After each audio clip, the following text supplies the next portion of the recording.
Hello, everyone. Welcome to the Telos Initiative podcast. I'm Angelo Cole. I'm Chris Vigil. And I'm Matt Mays. Today, we are going to be talking about the third of the three transcendental values, which is truth. So, before we've done a podcast on beauty, and we also did one on goodness. So, this is the last of the big three. So, we always like to start off with at least trying to get a sense of what we're talking about and maybe at least some sort of loose definition. So, Chris, why don't you kick us off? With, What? Okay. See, usually we wait to the end of the podcast to do this. I mean, Starting us not off. necessarily. Usually we at least try to define our terms a little bit. Sure. You got the notepad, man. Thank you. I know, it's so professional. You gotta do it, man. You kind of blindsided me with the whole transcendental value thing. I didn't know that's what we were calling them, but I like that. It's good. It is transcendental value. So I thought truth, being one of the three driving forces upon human consciousness, is a spirit of being impressed unto reality through the mind. A spirit of being impressed unto reality, or on, say that again? Unto reality through the mind. So truth, right, we like to think of truth as this thing that's out there. Right, I think that was a saying in the 90s, right, about aliens. The truth is out there. But it's something that stems from us, kind of like beauty, right? Beauty is the element within us that flows forth and that enacts upon our minds. I don't think truth is like this thing that we can find and that we can hold. We can't even hold it in our mind. But it's a spirit of being that drives us forwardly through life. That's interesting. So let me chew on that for a second. Spirit of being. I guess I usually associate truth more with a spirit of knowing, or rather, more like the ultimate goal of knowing. Like if you, a lot of times Sure. the three transcendental values I kind of think of as the goals of their respective domains. So truth would be in the epistemological domain, right? Okay, yeah. There are things you can know, and ultimately the thing that you would like to know is the truth. That's kind of the goal of what the pursuit of knowledge is to know the fullness of what things actually are. And you can pursue truth without knowing what the truth is, right? It's like this moving target that you sort of get better at honing in on. Right. And the same kind of goes with goodness, right? We were talking about goodness as the goodness domain is that of teleology or action, right? The goal of your behavior should be to achieve the ultimate good. And beauty that was the one that was a little trickier, because beauty, I would say, is in the domain of ontology, which is being, which beauty, the definition there was somewhat tricky, but I think we came up with something akin to like beauty is the hidden order that everything strives to be towards, that it's somewhat associated with life. A lot of things that are beautiful we associate with life, if you remember. The flourish, yes. Yeah, so for something to be fully alive and fully present and fully being is to be fully beautiful. So like ontology, beauty, epistemology, truth, teleology, goodness. At least that's how I like to try and frame it. Yeah, and I think truth can be elusive in a similar sense as beauty as well, because while there's truth in all things, and everything also has to do with truth. And you could even say that when we're talking about truth, we're talking about it. When we're when we're talking about any given subject, we're really striving for truth. Like that's really the central subject of Right. what we're talking about. Why other Why else would we be talking about it, right? Because we're trying to get to a true knowing sense of things, right? And it's an onion skinning as well. Mm-hmm. It's like we could say truth is not just this one point here. There can be a point where there is truth, mm-hmm. but you have to be, it's multidimensional. I mean, you have to be able to see all these different facets to really try and apprehend truth. And I think you really got it, that it's something that eludes our grasp. We could say that we borrow truth. If we're speaking truth, if we're imparting truth, it's something that's coming through us, but it's something that we strive for at the same time. We can never get our minds beyond truth. There's nothing that we can aim past or beyond what's actually true, right? You could say that you never come to fully know truth, right? Because if you did know the full truth, you would be omniscient. And so truth is something we're always growing towards. And I want to press you on something a little bit. You mentioned that you said you see a little bit of truth in everything, right? What do you mean by truth when you say that? Like, how is truth within everything? Do you mean in the sense that everything has a true nature? Do you mean that there's something that you can fully know about something?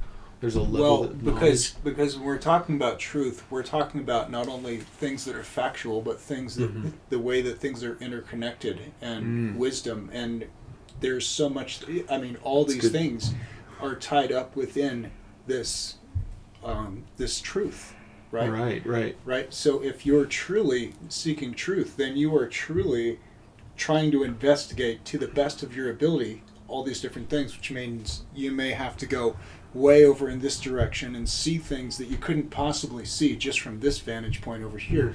You may have to go all the way over here to see this point. And the wonderful thing about being able to communicate with people from different perspectives and from different backgrounds is you don't have to spend all that time going all the way over here and all the way over here and all the way over here, when we can simply communicate amongst each other and pass information much, much faster than us having to go ourselves to all those different places, right? So then you can see truth as this multifaceted, multidimensional thing, and not have to go through all the slings and arrows that maybe someone else went to, but you have to be able to connect through empathy to be able to put yourself in their shoes, so to speak. And then really loving truth, really loving the pursuit of truth, even though you may know that you may never fully know truth, you still love as much of it as you can experience, as much of it can be imparted through you. So there's an element of aligning your passions with the pursuit of knowledge, and not just pursuing it from a rational loving basis. It for itself. I mean, maybe let's talk about different types of truth, right? Because you mentioned there's factual truth, and that's the obvious one that everybody knows. Hey, this is a thing that actually happened, or this is something that it's like an unchanging pattern across time, right? That is reliant. You can rely on it. So that's kind of what science is ultimately based on. You want to know this type of truth. This type of truth that if I look at it and someone else looks at it, they're going to get the same answer. 1 + 1 always equals 2, no matter who you are, no matter what species you are. Although I don't know another species that can do mathematics, but I mean, hey, you never know. Maybe got Mac the buffalo over here just doing calculus, working at NASA. I don't know. Maybe chimpanzees that can do basic addition. I don't know. You might be able to say that. I wouldn't put it past them, honestly. I don't know too much about. I don't either. Chimpanzee intelligence. Not a monkey expert. So you don't have any biological scientific facts or to back up your understanding, I guess, or your knowledge. Well, I mean, I guess I don't mean that. Yeah, like kind of way. Thanks for calling me out, Chris. like I don't have facts to back up Well, that facts matter. So I just mean, like, talking about factual truths, right? So there are scientific truths that we can potentially look up on the internet, right? Well, I would even go as far as to say the scientific truths are ones that you can empirically observe for yourself. I can prove. Well, I can at least demonstrate to myself the basic addition. Sure, yeah. You can demonstrate that to yourself, too, and if we get into, was it Euclid who had, like, the proofs? Right? You can do some sort of weird reason, logical thing where you can prove that 1 + 1 is, in fact, 2. I don't know about Euclid, but, well, that's Euclidean geometry. Maybe you're right. I think they're Euclidean proofs. I was thinking more Aristotle with axioms like the law of identity. A does not equal, or A always equals A, and the law of non-contradiction is A does not equal B. So, which are just fundamental axioms of knowledge that you have to agree on in order for anything to work at all. Okay. So now we're getting into, like, epistemology 101. But before we venture too far into that domain, this is just, like, one type of truth that we're talking about here. This is, like, let's just call it factual truth, right? The type of truth that is empirically observed. Well, you can empirically observe scientific things. Like, you can replicate experiments, potentially, right? Right. So you got math down, we've got science down, but... Well, it's also history, right? I can observe a fact. I can say this happened at this time at this place and document it. And that's a type of truth. Chronological, like history as a form of chronological events, I think that's true. History as trying to come to terms with, like, humanity as a whole, it's a little different. Like, what drove the Second World War? You have your is, and then you have your ought. And I forget who said it, but you can't get an ought from an is, right? So the factual truth deals with the is domain. But there's also the ought domain. And so if you're trying to get a grasp on, like, history long term, you're looking at motivations and which direction are they heading? Is it progress? Well, how do you know if it's progress unless you have an ought? What are they aiming towards? What are you aiming towards? What are you judging this other culture based on? What values and value structures are we talking about here? I love that you went there, too, because if we're talking in terms of what different people's standards of truth might be. Like, you say of the people who are this is the tried and true, this is the way we've always done it, this is very, to them very solid and very defined and very, like, very dense, right? But you may have someone who can see past all of that or see a different way. Those are the innovators, the people who are able to see what may need improvement or where some ways may have gone astray completely, right? But they didn't, in not going down this path, they may look crazy. The people who are very into this is the tried and true, this is the way it's always been, and all that stuff.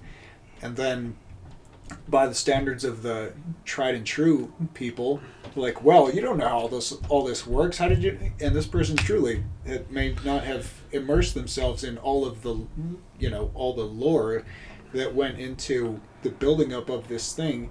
But at the same time, it's like that doesn't really matter so much because you see the bigger picture.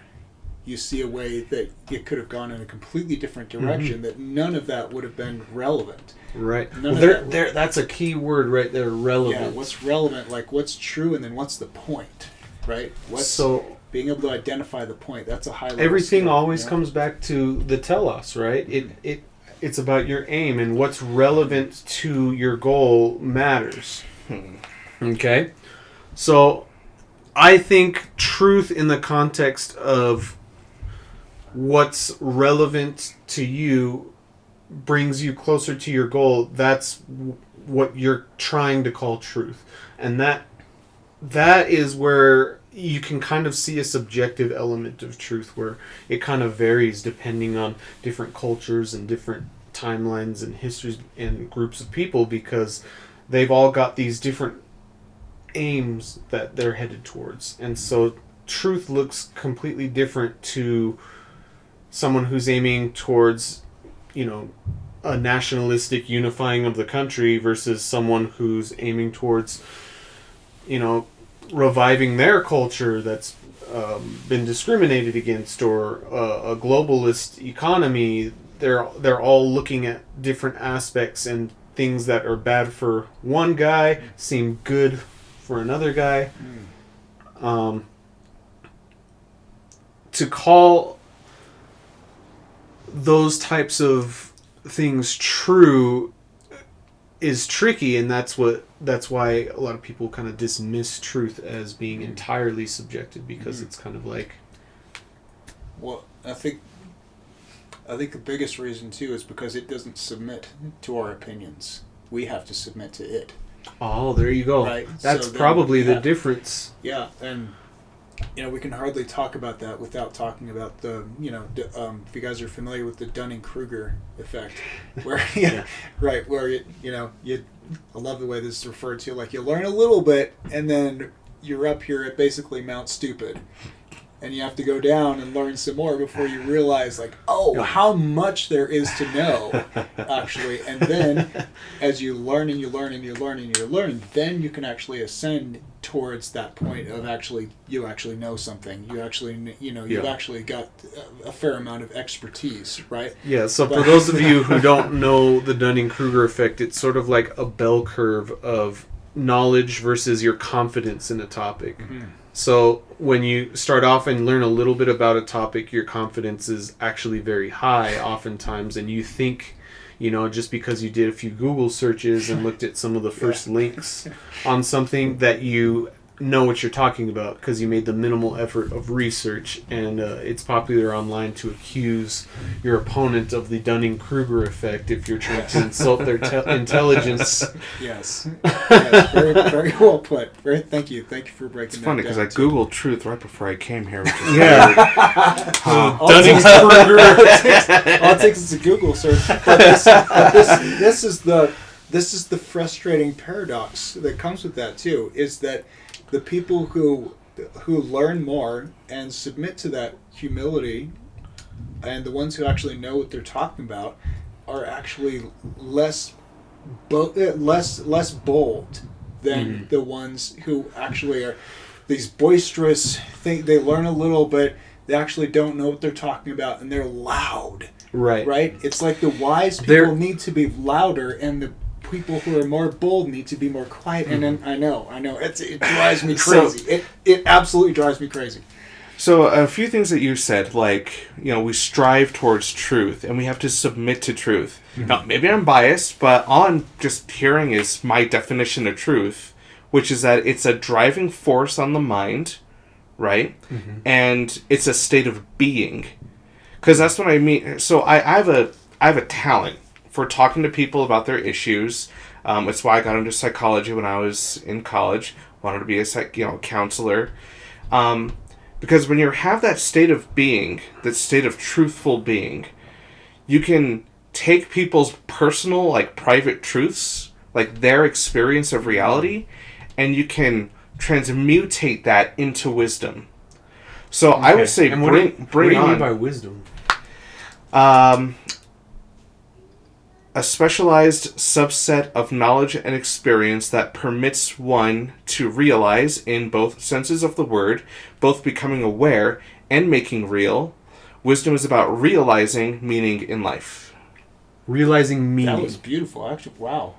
So wisdom is a type of truth, would you say? I would say wisdom is the servant of truth. Ooh. Okay. So wisdom is wisdom is more on the value side than the factual side, right? What do you mean? We were kind of talking about the types of truth. Wisdom is an output, right? I am the system. Wisdom is the output, and if I have the spirit of truth, I can take experience and other people's truth and give them wisdom. Okay. It's like it's a synthesized form of understanding. Sure, yeah. Like wisdom is the and you know what it synthesis takes? through which It we takes a lot of listening and a lot less. Oh yeah. So I say bring on the boisterous, unwise people, and I will give them what I can. It can be. Well, I'll tell you one thing that can be frustrating is when people are so completely heels dug in their ways of thinking that change is an existential crisis for people who have so sold into ideas that are not founded in understanding and not founded in truth, but they rely on those things. It's a death to them to break that down and allow that truth to come in, right? So they have these dense blockages. So you can be speaking truth to them, and they could just, well, what was it? I think it was Jesus who had the parable about the different types of soil. Like you have the rocky soil, you have the fertile soil, you have this dense soil. It's a matter of the people's. It was that was the parable of the sower and the seeds. Right. So it's hard ground. Yeah. The seed can't take root. Exactly. Then that it's wisdom. It's like if you have if you have the soil that is not going to accept that seed, how are they going to have that understanding? How is your soil going to go into the soil? How are your seeds going to go into the soil of their minds? I think you have that's where the wisdom aspect comes in. Your heart has to be aligned with like a desire for the truth. Mm-hmm. You have to not just be wanting to know just for the sake of being right. You have to want to know to align yourself with something greater than yourself, and you have to be willing to admit that you're wrong and changing yourself. Right. So don't forget that the spirit of truth is not the only spirit that we can possess, right? We can have the spirit of beauty, spirit of goodness. And with the spirit of truth, you don't get to choose what kind of soil you encounter out in the real world. Mm-hmm. And I'll give you a perfect example of exactly the kind of person you're talking about. I encountered this. I don't mean any offense, but he was kind of a weird guy. He was really. I guess he used to work for IBM. He worked with computers and with mathematics. And I just stood there and I listened to him talk about his insights on mathematics and how our quantum theory of physics is completely incorrect and Tesla had it right. And I just, mostly listened, and I gave him a little bit of feedback every now and then. Physics is not my specialty at all. But when we talk about, he was a natural philosopher, and we talked about like the human body and human consciousness and the ether and all these different subjects. And at the end of it all, I don't know if I had anything to offer him, but he thanked me for being a young, smart person. And I think that meant a lot to him. Some people just want you to listen a bit. Yeah, exactly. I forget which podcast it was, but we talked about dialogue and the value of dialogue. We've probably talked about it multiple every times. podcast. but the value of just, you put your ideas out there and you're kind of inviting other people to test your ideas and go up against your ideas. Sometimes it's not the results you like, and sometimes you're going to have to try and defend your idea. But there's a wrestling going on there, but there's also a mutual it's like we're to turn a phrase, it's like we're raising each other's children. Like if you think of your thoughts as like in your beliefs as your children, it takes a village, right? we're all working together, and either you nurture these thoughts, or you have to say, hey, this thing is not aligned with what's right. It's not true. It's not that, and that's really what truth is about, right? This is you're why all aiming towards that same thing. This is why it's so valuable to me to have a spirit of truth rather than a grand knowledge of the universe. You can have a grand knowledge of the universe, and that's great, but that's not the truth. That's not So there's knowledge and then there's wisdom, right? Sure, yeah. So you can have all the knowledge, but if you don't have the wisdom that goes with it, it means nothing. But where are you going with that? Just about there. Okay. Look at you guys finishing each other's I was thinking Bear witness about to this Neoplatonic friendship. witnessing it. I was thinking about Dr. Manhattan. He's a character from Watchmen. For those of you who don't know, he's like basically just God, because his power is being able to reconfigure matter on the particulate level, but he also has like some level of omniscience, at least on a scientific level. So he's kind of like the materialist wet dream of like, oh, I know everything and can reconfigure everything, and ultimate physics superhero, up to the point where he can't even die. He can just like put himself back together. I mean, he is pretty freaking cool. He's unkillable, and that's kind of the point. Is he's there's no like Deus ex machina for Dr. Manhattan. There's no possible way to really kill him, and he's just this. You put a figure like that into the superhero. Well, Watchmen's kind of a commentary on the superhero genre in general. So him having all this power and not being able to be destroyed is kind of like they're playing with the idea of superheroes. But where I was going with this was Dr. Manhattan. He's kind of what people think. The culture's kind of showing us what it thinks knowing ultimate truth looks like. When you look at that figure, that's kind of this idea of that's probably what we would be like if we did know everything. And another character like that is Lucy from that movie Lucy. It's Scarlett Johansson movie. She is. It's based on a faulty premise that if we were able to use 100% of our brain power, what would happen? Which we already do. Well, we use all of our brains, just not all at the same time. It wouldn't look like Lucy, but it's fun to be like, hey, what if you unlocked the secret superpowers in your head?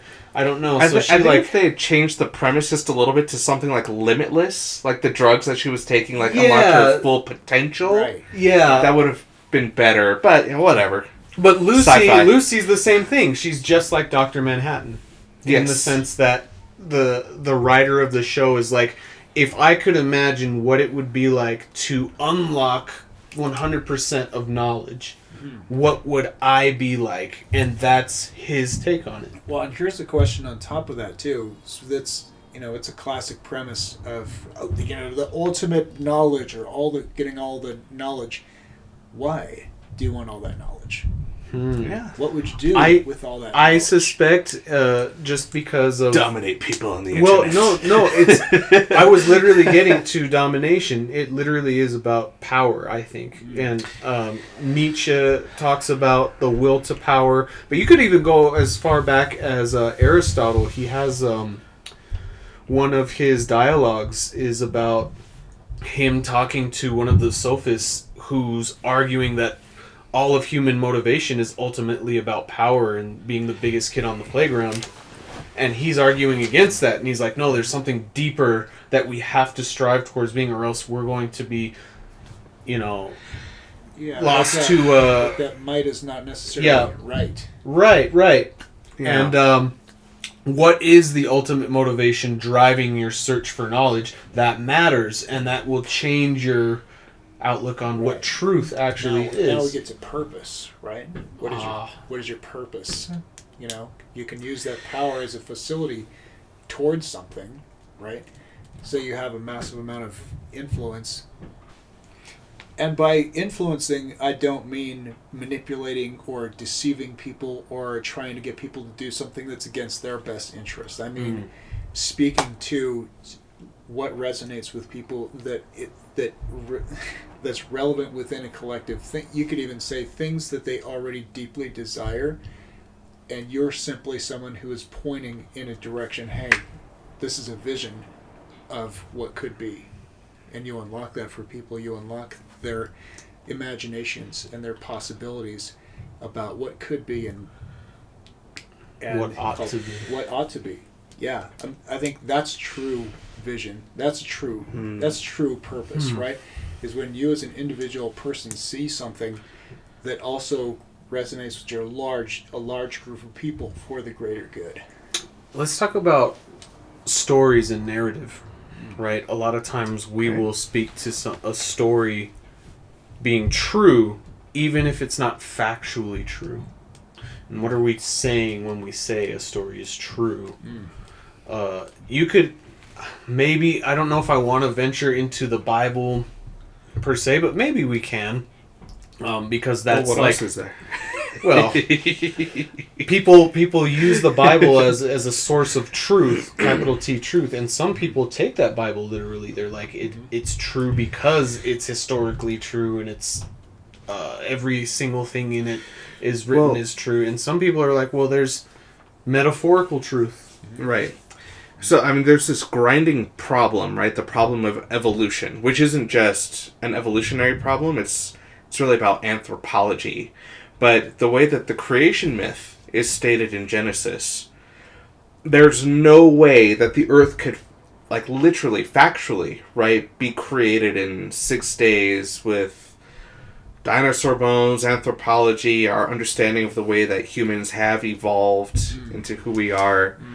That's a problem. That's scientific empiricism versus metaphorical. Hold up. Could I try and attempt to bridge there too? Yeah. Because if the one, say God, who's speaking all these things into existence, resides within a realm where time is not a constraint, into a realm where time does exist, then from that realm where that potential is spoken, time would be like, but in terms of our evolution, in terms of our time. I see what you're saying. It's a thought experiment. It's interesting. It Sure. came to me as we're talking about it. I mean, I think we're in a culture that's just obsessed with factual truth, and ultimately that when a lot of these stories were written, that's not what they were really trying to say. When they're talking about a day can be a symbolic day. I guess to put myself on one side of the argument, it's kind of like, if you really look at the story in Genesis, it doesn't make sense that you would have trees before you have planets and stars. Okay, right. So how are you going to reconcile that, even from a very basic perspective, if you understand the Earth is a planet that trees grow on? How are you're going to have to do a lot of jumping through hoops and trying to shoehorn some ideas in, or just completely poo-poo our entire understanding of science. And I don't think that's really productive, especially if you were just give yourself the ability to say, hey, there are other forms of truth than factual historic truth. Clearly, the numbers were symbolic to the Israelites and Hebrew people. They use them throughout Scripture all the time in different ways to not mean something literal. Yeah. Like gematria is just very prominent at that time. So like the number 7 it has significance. So to say something was created in 7 days doesn't need to mean it's literally 7 days. It's a different form of truth. I think we come back to the thing of, it ties into the Dunning-Kruger effect, but also when you can grasp onto the most easily understandable thing, and you're like, I'm going to plant my flag here. This is all I am curious to know. This is all I need to know right here. Solid, looks good, whatever. But that's not necessarily all there is to it, right? And it's like those of us who are more curious for truth and want to really understand things are going to naturally want to follow that path and naturally be curious about the numbers and the symbolism, where this person over here is just like, well, I don't need all that. It's like, it's more road, it's more effort. I don't want to go down all that path. It's like, great, but then don't claim that you hold all of the knowledge and all of the lore and the understanding, because you decided to plant your flag in one place and we're going over here and we actually want to understand, right? Yeah, and the funny thing about knowledge, or that I found about reality, is that the more you dig and the more you discover, the more you start realizing how much you don't know and the more lost you feel. Yeah.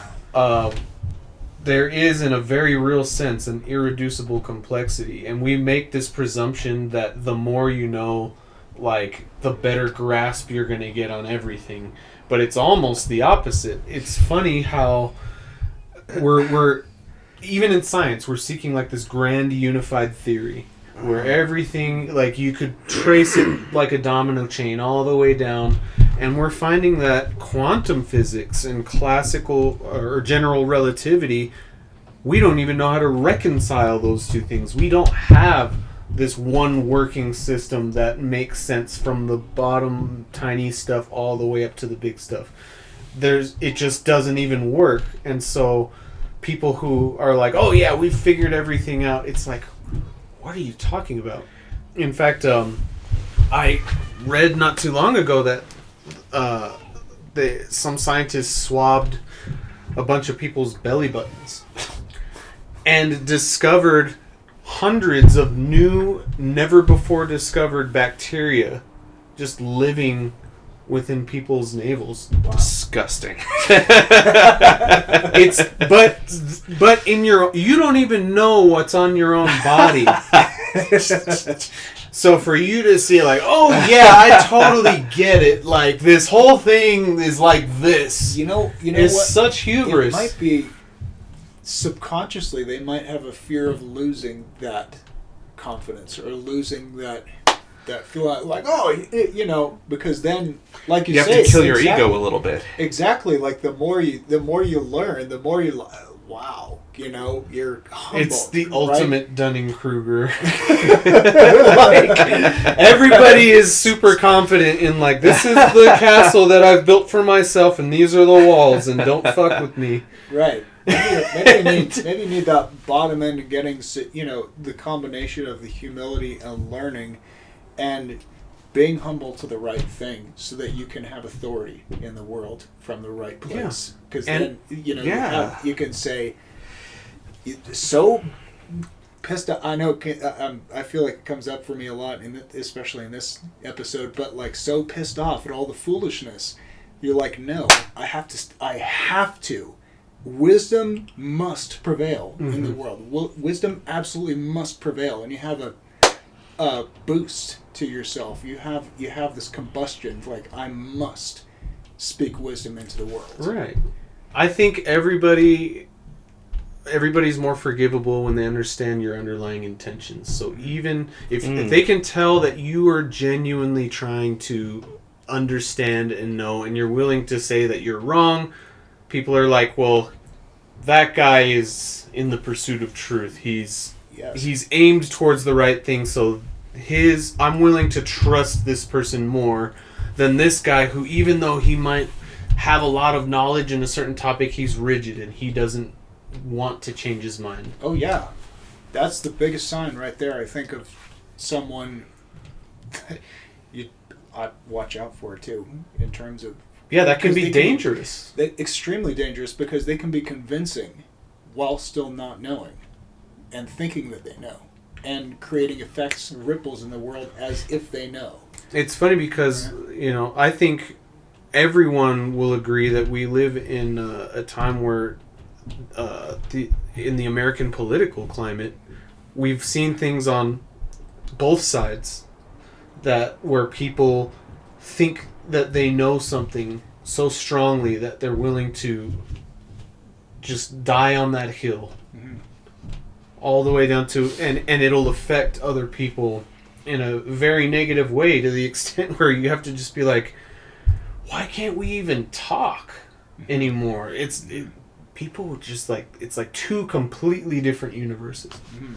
Yeah, we have to have we absolutely must, especially right now, I'm glad that you say that, have a set of unifying values that we can say these things are true. That everyone that we all agree on these certain things, not for the sake of simply our agreement, but because they're actually valuable. And they actually are universally true and good and beautiful, and we can unify around them. And that's really what holds the fabric of the country together. Yeah, absolutely.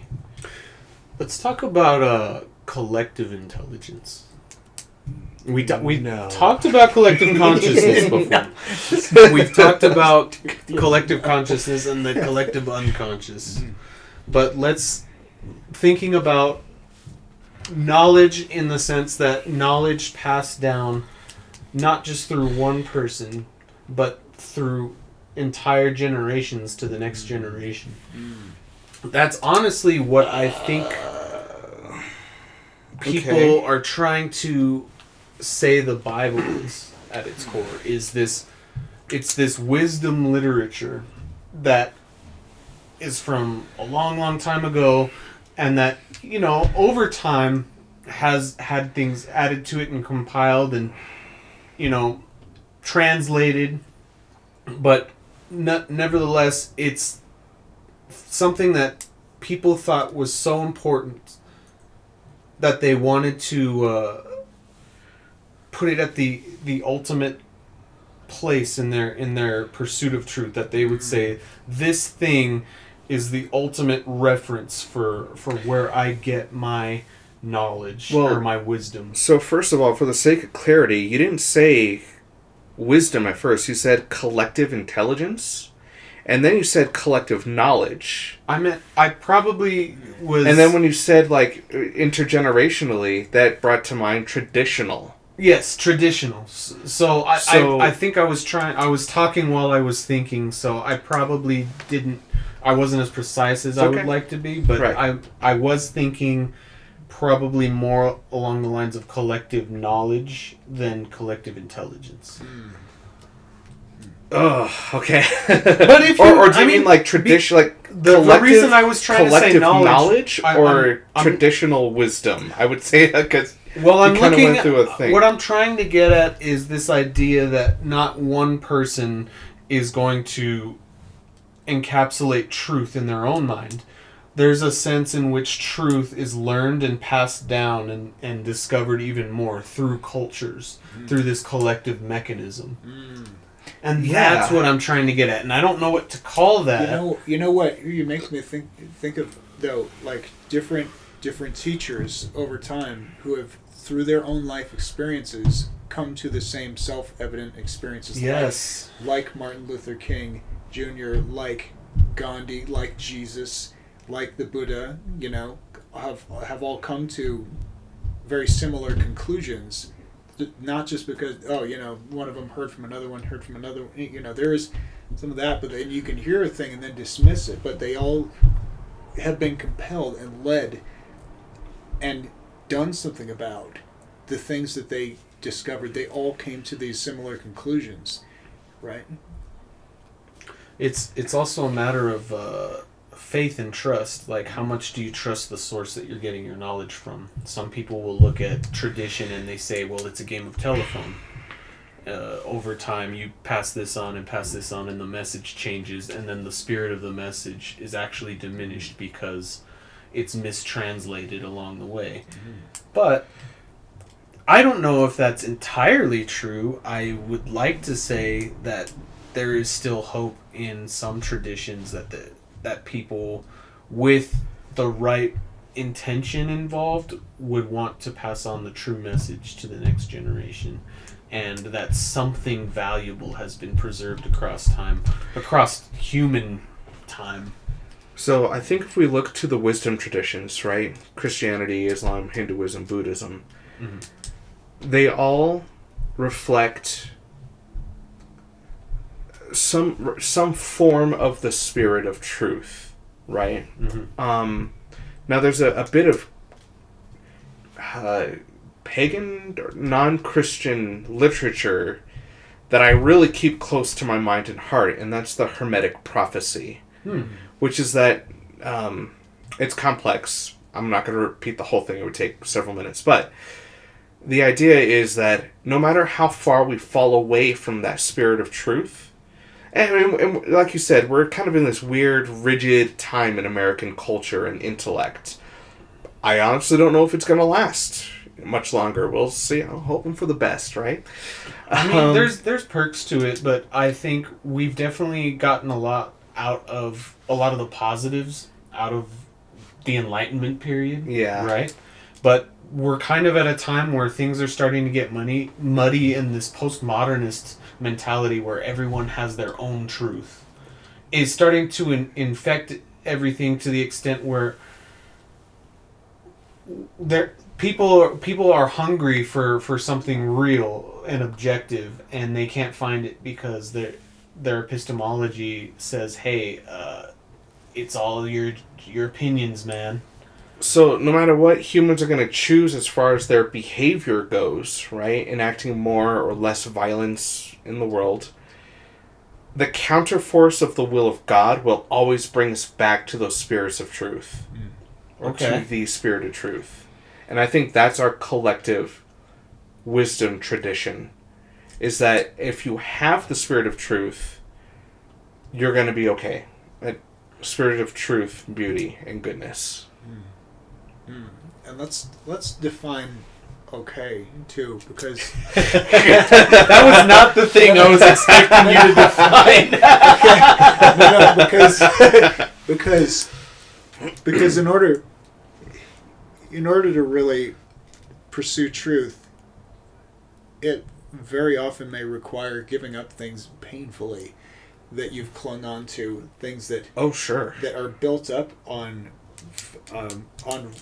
false substance and not I would really go strong as far as ground, to and then say you have it to- definitely you may have to- requires yeah, you. definitely, and then it's this whole reconfiguration, because it could be like, yeah, we're all going to be okay in the end, yeah, perhaps, sure, yeah, but you have to be able to let these things go that are keeping you in that false place.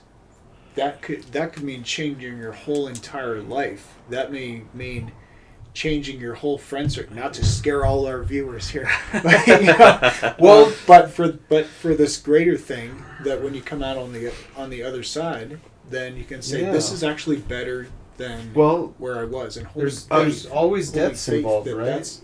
There's always what? There's always death involved. Death involved. A little bit of death when you have to get rid of a part of yourself, like something that you held on to. Like, let's say you grew up and you were in this specific religion and you clung to that religion, and that was how you defined everything in your life. Yeah. It was your way of life. It was how you defined your own identity. To let go of that is a death. And it's painful and it's destructive, and that's why people, when you bring up religion or politics at the dinner table, are like, oh my god, like you're trying to mess with what I define myself with, and they're going to fight you for it, because to lose that is to die in some very real sense. Yeah. And you're going to be in the desert and wander, and you're going to have to rebuild your real quick, in terms of the archetypes, because we can't not, right? The warrior being that part of yourself that is defending the part that establishes what your boundaries are, and it's so much tied to that sense of yourself that you're willing to defend. And we're talking about things that die, right? Mm-hmm. The warrior is the one that goes and dies on the battlefield, right? Mm-hmm. So in the boldness of putting yourself out there, you may have to suffer a death of some kind to something that you're deeply defending, in order that a greater life can come into you, right? In order that a greater truth and a greater goodness can come through you. But you have to be able to I would surrender say that. That idea in and of itself is a truth that you have to come to face. Mm-hmm. Or how do you contend with the suffering and death, not just of your physical body, but of your ideas and your beliefs about yourself? I just want to put this out there that it's okay to deconstruct your religion and your philosophical understanding of the world and everything, it's also okay to do that while also still adhering to your religion. Because I kind of did the most extreme version of deconstruction, which was not only deconstructing my ideas, but also just giving it all up and purging my Christian identity out of me. I wish I hadn't done that. I really do. That was a grave mistake that I made. So I mean, there's people who do that. You know, the religion is kind of the most common thing to talk about when you're referring to like a very personal paradigm shift. Sure. But you can do it in the opposite direction too. You can be very it doesn't have to be specifically a religious institution per se. It can be, you know, it can be your view on your relationship, and that can be shattered. Right, someone cheats on you, and that was your sense of your family was your sense of meaning and purpose and moving you forward in life, and that can be just, and your sense of like who you are, who your partner is, what your kingdom was is completely gone. Where's your sense of truth next? You've got to have something stronger than that. Sure, yeah. Right, and that's where the truth, beauty, and goodness anchor comes in, because that's got to be, if you rely, that's why it's like if you rely on that, that's the like most ultimate source. In my time, anything less will break and die. See, I experienced a death of all of those things, right? My paradigm of relationship and religion and intelligence and experience. What I failed to do was experience a death of my ego. And I think, you know, so I emptied myself of everything that made me, trying to rebuild myself from the ground up. When really I should have just let go of myself and discovered myself in the context of, I guess, my life and the way I should have lived it. So it was also a loss of values, right? So the Christian values that I grew up with, when I purged the Christian identity from myself, I lost my guiding principles of living. Your compass. Yeah. Yeah, I definitely had a very similar experience, but I had affected my telos. Well, it's happened multiple times in my life, right? You don't just do it one time. You get there, you think you know. But I mean, the nice thing is you go through that a few times, it gets easier, because then you recognize, hey, change is part of life. Yeah. And change is healthy, and I know when I make a big change in life, even if a huge part of myself is shattered, that doesn't have to mean that it's the end. I can rebuild from there. Yeah. And that's the attitude to have. You always got to be moving forward. Don't make something your idol. In fact, I think that's what Scripture is actually referring to when it's saying, don't make false gods. It's not just talking about these like invisible ideas of some personified being. It's talking about like, hey, you can make money an idol. You can make your relationship an idol. You can make your sense of power an idol. Like all of these, you can make your own religion an idol to yourself, where you're trying to, this specific ritual and way of life is how you're trying to live.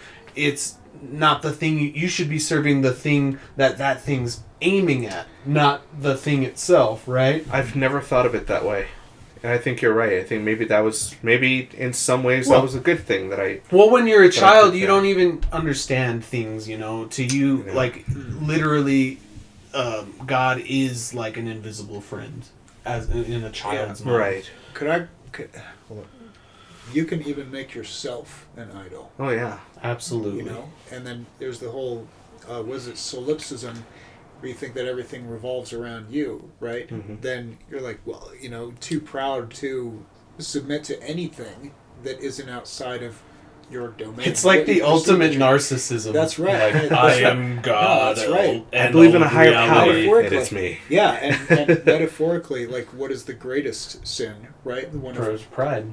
Pride, blasphemy, thinking of yourself as God, proclaiming yourself as God. Right, that's Think the of the why deepest that is, right? You think that message. everything revolves around you. Well, who the hell are you? You know, honestly. Have a little humility. Here, get yourself that little squirt. Get some humidifiers, put them all over your bedroom. Cool and down, then get cool some down a little bit. humility. Cool down that pride a little bit. And have the spirit of truth. That's the difficult balance too. Is you have these two poles, like where we're humidity and humility. Humility and humility. Yeah, where we have the baseness of our limitations as humans, as physical beings, but then we also have this infinite divinity within us at the same time. So we're like right in the middle. It's like mythically, think of what a demigod is. One who's from the earth, but also has this divine connection at the same time. It's like that's really kind of what we are. It's funny because there's this powerful movement in the culture to say that we are all connected and we are all God. But at the same time, there's this sense that you don't want to go as far as to call yourself God because that's like blasphemous. Big G, right? Yeah. So it's like the more humble you are and the more you're like, no, I'm not the biggest center of the universe. I should serve and love everything. That makes you more aligned with the center of the universe. And the more you're like, I am the center of the universe, it's all about me, the more disconnected you are. And so it's like a paradox. I've never... Wow. No, you're right. Never heard it put that way before. Yeah. I mean, I wouldn't say that there's it's so difficult. I would not say that there is an element of divinity in and of our own being, but there's a divine potential there. And that's why you have humility and other forms of virtue to attain the spirits of truth, beauty, and goodness. Because when those reside in your ego should shift from yourself unto God. And then you will gain the grace and knowledge and truth and power and spirit to enact on the world in a holy fashion. Honestly, I think that's a great place to end this one. Oh, okay. Can I get an amen? Amen. That was Amen, Chris.